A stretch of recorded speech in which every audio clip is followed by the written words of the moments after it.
ایسے ہی بدگمانی ہے. ہمارے اکثر رشتے جو ٹوٹتے ہیں بدگمانیوں سے. ایک نوجوان میرے پاس آیا کہ اللہ کا مفتی صاحب میں بیوی کو طلاق دینے کو سوچ رہا ہوں. میں نے کہا بھائی خیریت؟ مجھے شبہ پڑا کہ میری بیوی کی فیس بک پر کسی سے دوستی ہے. تو میں نے ایک عامل صاحب سے معلوم کیا. انہوں نے ذائچہ نکال کے بتایا کہ ہاں تمہاری بیوی کے تعلقات ہیں کسی کے ساتھ, تم اس کو طلاق دو. تو میں سوچ رہا ہوں سب طلاق دے دو. میں نے کہا بھائی خدا کا خوف کر, یہ کس عامل کے پاس چلے گئے ہو؟ میں نے کہا ایسا کرو تم عامل کے پاس جاؤ اور اپنے دو مرحوم فوت شدہ ایک مرد ایک عورت کا ذکر کرو کہ ہم ان کا نکاح کرنا چاہتے ہیں, میں بتائیں ان کا نکاح رشتہ کیسا رہے گا. اس نے جا کر معلوم کیا تو انہوں نے کہا بہترین رہے گا, فوراً کر دے شادی. تو اس کو یقین آیا کہ بھئی عامل کی بتائی ہوئی ہر بات کوئی معاذ اللہ قرآن کی آیت نہیں ہے, کوئی پتھر پر لکیر نہیں ہوتی ہے. یہ اندازے کر کر کے بتا کے گھر برباد کر رہے ہوتے ہیں بعض اوقات. میں نے کہا خبردار کسی پر بدگمانی مت کرو, تم اس معاملے کی تحقیق کرو پھر مجھے بتانا. انہوں نے تحقیق کی آگے. آپ یقین کریں اس نوجوان نے میرا شکریہ ادا کیا کہ مفتی صاحب اللہ کا شکر ہے آپ نے میرا گھر بچا لیا, وہ ویسا نہیں تھا جیسا میں سوچ رہا تھا. تو یہ بدگمانیاں جو ہے نا بہت خطرناک ہوتی ہیں. نہ بہنیں شوہر پہ بدگمانی کریں نہ شوہر بیوی پہ کرے.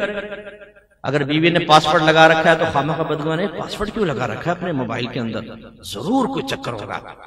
ارے بھائی کیوں, یہ کہاں سے تم نے سوچ لیا؟ اگر بیوی آئی شوہر نے فوراً موبائل بند کر لیا تو بیوی کا کھٹکا. ان کے تو ویسے ہی ماشاءاللہ ہماری 5 سینسز تو ہیں, سننا, دیکھنا, سونگنا, چکھنا, چھونا, لیکن عورتوں کی 6 سینس, ہم لوگوں کی 6 سینس بھی ہوتی ہے کہ نا. ہم کہتے ہیں یار ذہن کہہ رہا ہے ایسا ہوگا اور ہو جاتا ہے بعد. عورتوں کی 12 تک پہنچتی ہے. یہ کوئی نہیں بھی کرتے تو ان کا الارم بج جاتا ہے کہ شوہر کچھ کو چکر چل رہا ہے اس کا. رات کے 2:30 بجے اس کا موبائل چیک کر رہی ہوتی ہیں تکیے کی نیچے سے نکال کر. تو یہ بدگمانیاں تباہ کر دیتی ہمارے گھروں کو. اس کا علم سیکھنا چاہیے. ایسے ہی حسد, نبی کریم نے ارشاد فرمایا کہ حسد سے بچ کر رہو, اس لیے کہ نیکیوں کو ایسا کھا جاتا ہے جیسے آگ لکڑی کو کھا جاتی ہے.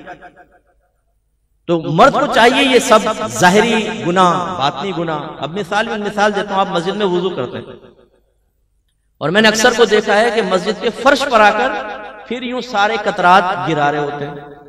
حالانکہ مسجد کے فرش پر وضو کے قطرات گرانا مکروہ تحریمی ہے, حرام کے نزدیک ہے. آپ کو پتا ہے یہ وہیں پر ہی آپ گرا کر آئیں اور تھوڑا سا رومال سے اتنا خشک کر لیں کہ قطرے ٹپکنا موقوف ہو جائیں. مکمل خشک نہ کیا کریں, اتنا کہ قطرے ٹپکنا بند ہو جائیں.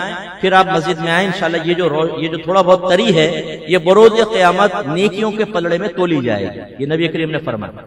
لیکن وہ ہم قطرے ٹپکا رہے ہوتے ہیں جب ظاہری گناہ ہم نہیں سیکھتے. اسی طرح ایک اور میں مثال دیتا ہوں.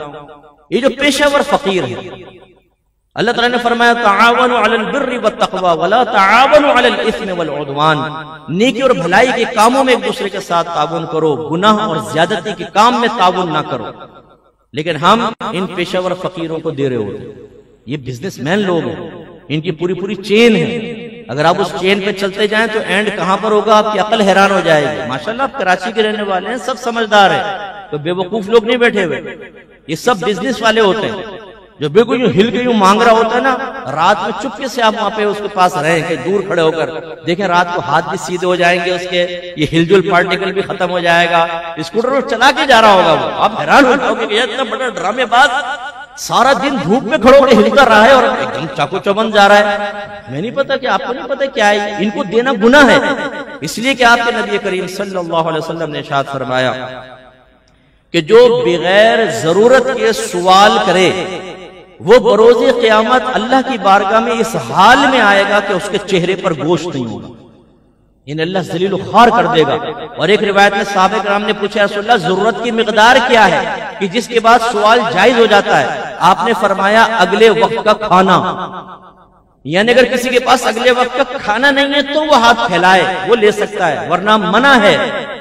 اور اسی طرح مسجد کے سائل کو دینے کے بارے میں جو خود کھڑے ہو کے آواز لگائے مجھے دو, میں غریب ہوں, اس کے بارے میں فقہا نے فرمایا اس کو دینا اتنا بڑا گناہ ہے کہ اگر آپ اس کو 1 درہم دیں تو 70 دراہم اس گناہ کے کفارے میں مزید خرچ کریں. اور ہم دے رہے ہوتے ہیں. اور بعض بھائی کہتے ہیں مفتی صاحب اس نے اللہ کے نام پہ مانگا, اللہ نیتوں کے حال جانتا ہے, ہم تو اللہ کے لیے دے رہے ہیں.